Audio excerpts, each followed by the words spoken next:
venture to say that in about 20 years, maybe 30, could be even 50, the people are going to look back on now and say that cell phones, these iPhones, are the equivalent of cigarettes in the back of a pocket and its addiction. And do you think because of the exponential increase in anxiety that something like that will happen where people actually see it as an evil?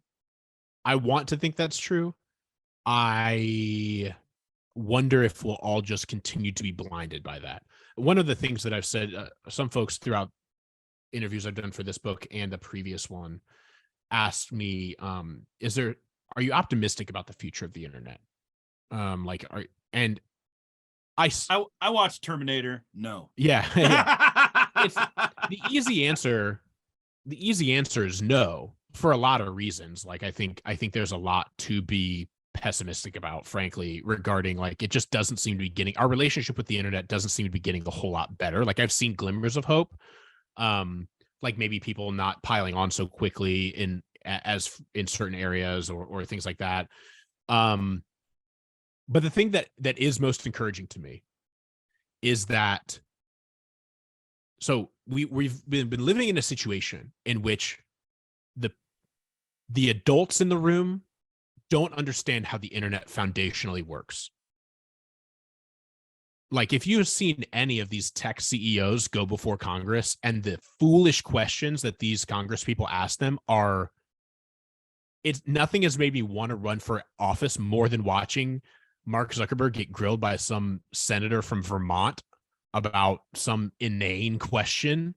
And I'm just like, there are so many more important things you could be asking right now. Why are you asking this dumb question? I'm like, your team did not prepare you well. Now, in a few more recent instances, I've seen better questions, but 5-7 years ago, especially like following Cambridge Analytica and stuff like that with Facebook, where they were selling information to Russia's in the 2016 election, there have been better lines of questioning. But historically, like, the people who should be keeping a lot of these like companies in check and protecting young people, frankly, just don't understand social media at all and are not equipped to protect their kids and grandkids who are suffering the negative effects.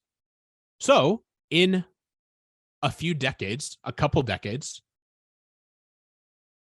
people my age, your kids, will be eligible to maybe be running for office or having other positions of authority and power such that they could regulate these companies a little bit. Now, I understand a lot of people, especially Christians, are like not particularly a fan. When I say the word regulation, they get all tense, and it's like, government regulating social media, isn't that like government regulating speech? And it's like, okay, we're going to have to figure out the whole free speech social media conversation is an incredibly important one. And I think we need to be really careful about letting people just do whatever they want on social media in the name of free speech, and not being willing to restrict social media at all in the name of free speech, particularly use. Like, I saw recently, it's Montana, is it, that is giving an age restriction on TikTok or something like that, or social media in general.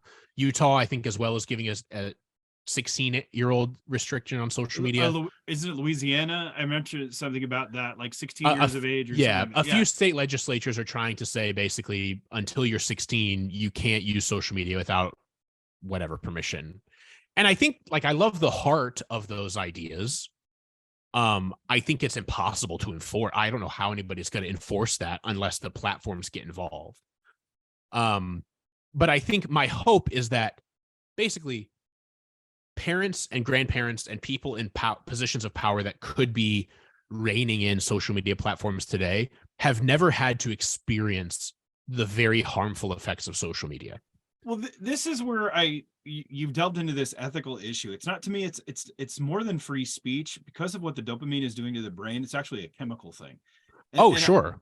But this also goes into kind of like the Henry Center for Bioethics in Deerfield. You were talking about that earlier, where you even get into the cloning aspect. And I know I'm bringing in something totally different. The question is not, and my editor loves to say this all the time. He always loves to quote Jeff Goldblum from Jurassic Park, you asked if you could, but you never asked if you should. Yeah. And I think what you're seeing now is more of the cigarette conversation and even the cloning. Is this something that we do that it's harmful at the basic psyche of who we are? Yeah. But it's not necessarily about free speech. This is about behavior in Yeah. mental orders and this is a Yeah. thing that we've not seen in our time. And of course it has to take time to catch up.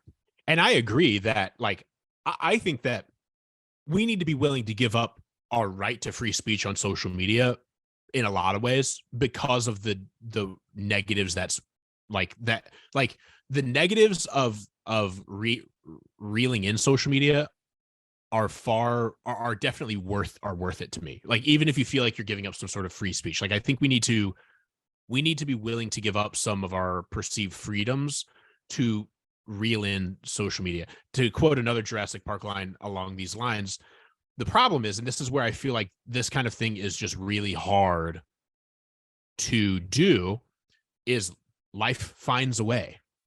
As they say in Jurassic Park, I believe, life finds a way. If you could put all kinds of regulations in, and I think people are just always going to find ways to get around them. Like, well, you mentioned in the sexuality chapter where you said you could just put all the restrictions you want, but you have to deal with the human heart.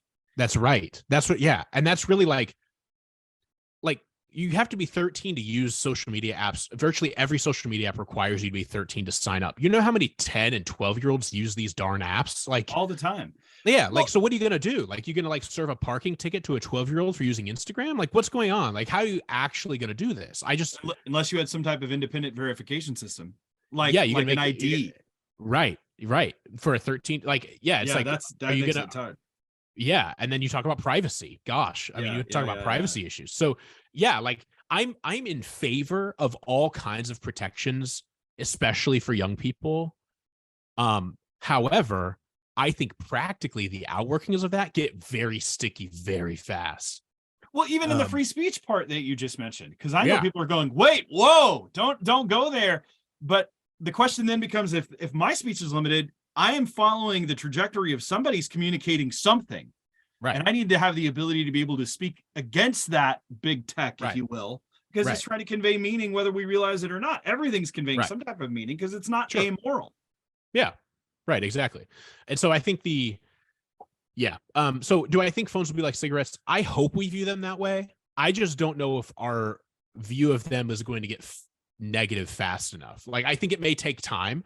But I'm hopeful that the teenagers and 20-somethings who are alive today doing their thing, who have experienced the scourge on mental health that social media has, of always having the hallway in your pocket, they will be in positions of power in a matter of a couple of decades to maybe do something about that. And I think part of the reason their parents and grandparents, those generations, those ages, haven't been is because they haven't experienced it firsthand in the same way a lot of these younger people have. And my hope is that those younger people who are now 14 to 24, when they're 44 to 64, actually do something about that.